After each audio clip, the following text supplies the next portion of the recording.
Hello, assalamualaikum mga babo, mga bapa, mga uto, mga inda. Welcome back to the channel. So ngayon nandito na naman tayo sa karagatan at ngayon maghahanap naman tayo ng ating mga kain.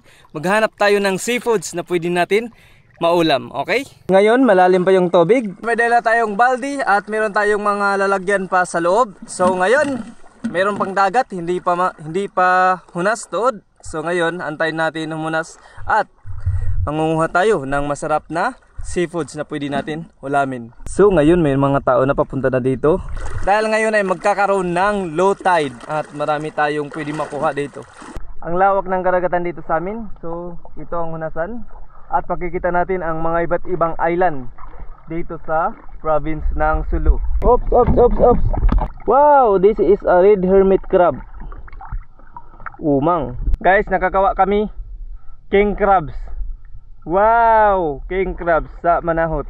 This is kakang langkaw long singkuan. Manjali sabi ni kaunon. Yun nga lang, bukod na siya maunod.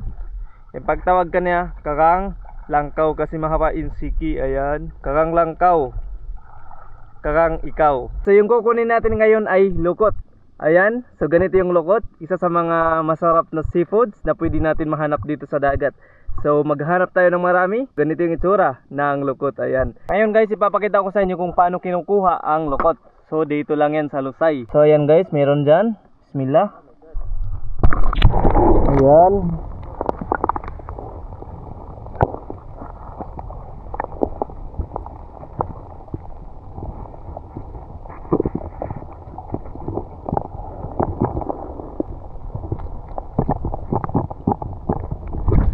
Yan.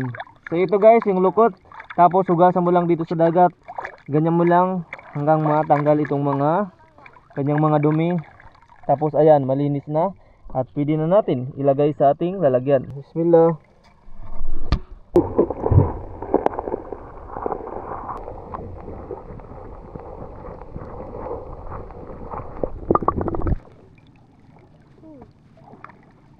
So dito meron isa. Ayan o.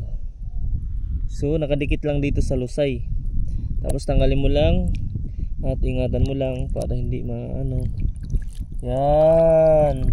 So ito guys, fresco siya, bagong bago. Gagawin natin pag mo dito sa dagat. Ayan, tanggal na yung mga dumi. Ganito na yung itsura guys pag wala nang dagat. Nasa ibabaw na lang. Wala nang dagat guys. So nakaano na lang, nakalabas na lang yan.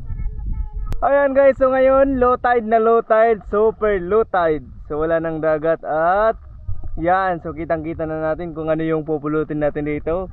So ngayon naghahanap pa rin tayo ng lukot at marami rin mga iba't ibang mga seafoods. And siyempre marami ng mga tao dito sa hunasan. Ayan, dahil pag hunas na dito maraming mga tao pumupunta para maghanap ng pwedeng maulam.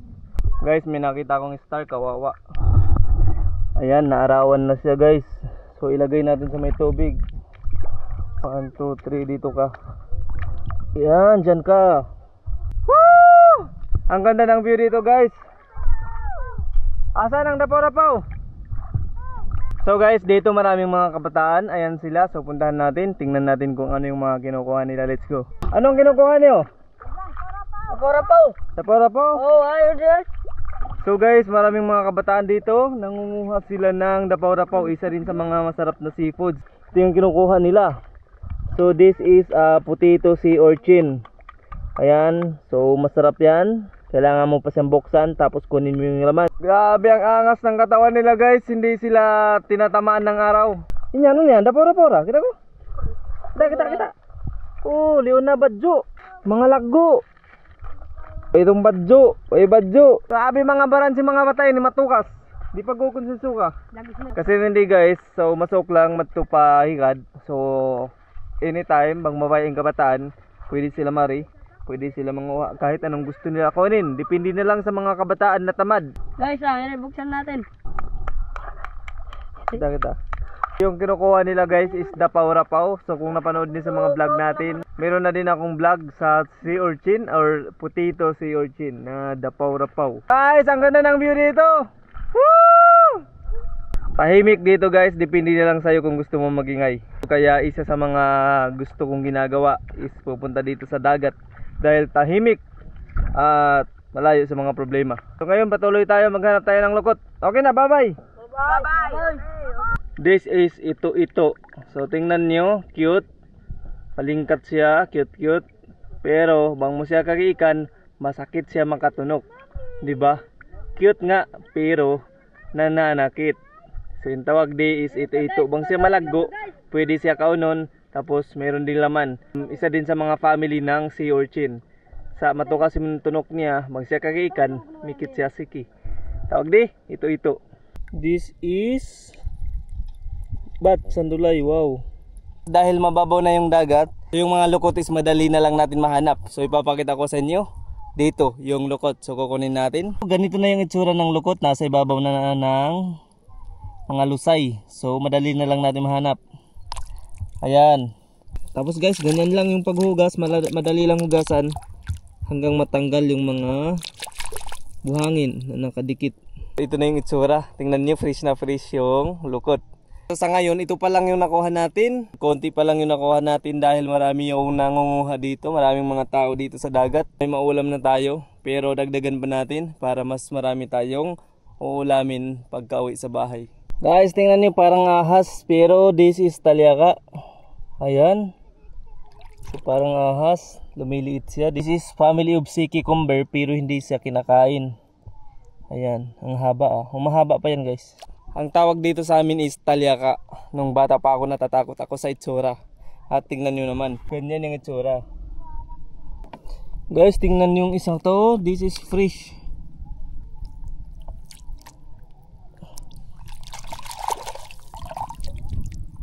This one is big. Fresh guys.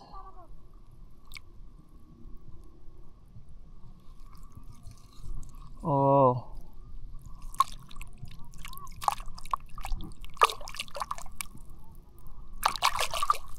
So yan guys, tambayangan, biyanin dagbus niya. Bismillah. Oh, laki. That's a big one. Ang daming mga pwede makain dito sa dagat. So, siyempre nagkuha din tayo ng mga ibang mga seafoods na nakikita natin para hindi masayang. Guys, ano kita kakang malingkat siya, cute. Pakita ko niyo. Yan. Oops. Oh. Ano ba pagtawag ni? Kakang bulan or kakang... Hindi, kalupang kong pagtawag. A cute crab. One of the cutest crab in the sea. Ayan. Guys, tahimik oh.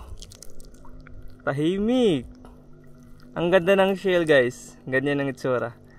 Kalupahan ko bang unang pagtawag ni? Kakang bulan ba or... Ewan ko, nakalimutan kong pangalan guys. Pwede ito kainin guys, pero ito is maliit pa, so pagkawalan natin. At tingnan nyo guys yung ginagawa niya pag pinakawalan. Bismillah. Wow! Nasa ilalim na silang buhangin, ang dali. Nice. And this one is a jellyfish. Yan guys, jellyfish. So masarap din to. Pero pag ganitong buhay pa siya bago pa is makati. So kailangan nito is magdaan muna siya ng mga 2 araw para mamatay. Alam niyo ba guys kung saan nagagaling yung mga lukot na kinukuha natin? So galing dito sa dugo-dugo. So tawag dito sa amin is dugo-dugo. Yan yung mga violet na lumalabas. Kaya tinawag dugo-dugo. Pero paano tinawag dugo-dugo? Eh hindi naman pula yung kulay. Violet, purple ayan. Ito yung nangingitlog ng lukot. So ganito yung itsura ng dugo-dugo. At pwede din to guys kainin. So yung mga iba is niluluto nila at kinikilaw. So masarap din to. So ngayon pakawalan na natin. Dahil yung kukunin natin ay lukot lang. Bismillah. Bye bye. Ingat ka.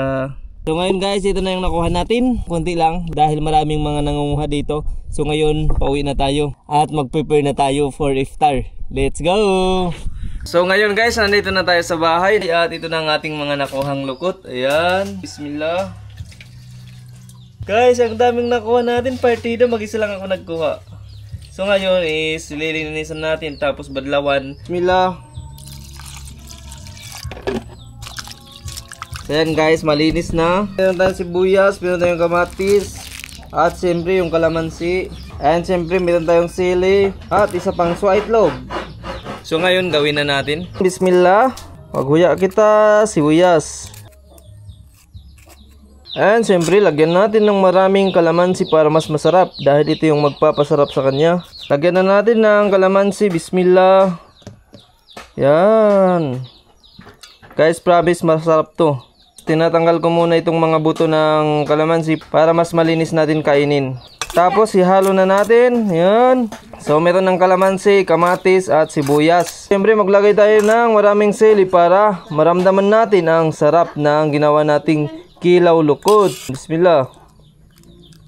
So ayan guys, ready na yung ginawa nating lukot. So nalagay ko na yung mga iba't ibang panlasa.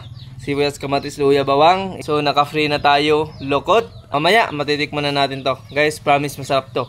So pag madiskarte ka, makakalibre ka. Pag hindi ka tamad, makakaulam ka. So ganun lang, dapat discard lang para mas maging madali yung buhay. So ngayon nandito kami sa loob ng kusina at si Ina ayan busy sa paggawa ng mga ibang mga lutuin for iftar. Okay, so ngayon antayin natin yung 6 PM. Bye bye. Time check is 6:29. Okay, so ngayon, gabi na siyempre. So, manjarin na kita kamaon. Sa Ramadan, gabi lang tayo pwede kumain. So, this is the lukot. Kaya rin ang kiyawa ta. Bismillah. Guys, ang sarap. Kaya rin ang kiyawa ta dito dakat lukot. So, ganito lang kainin guys yung lukot. Bismillah.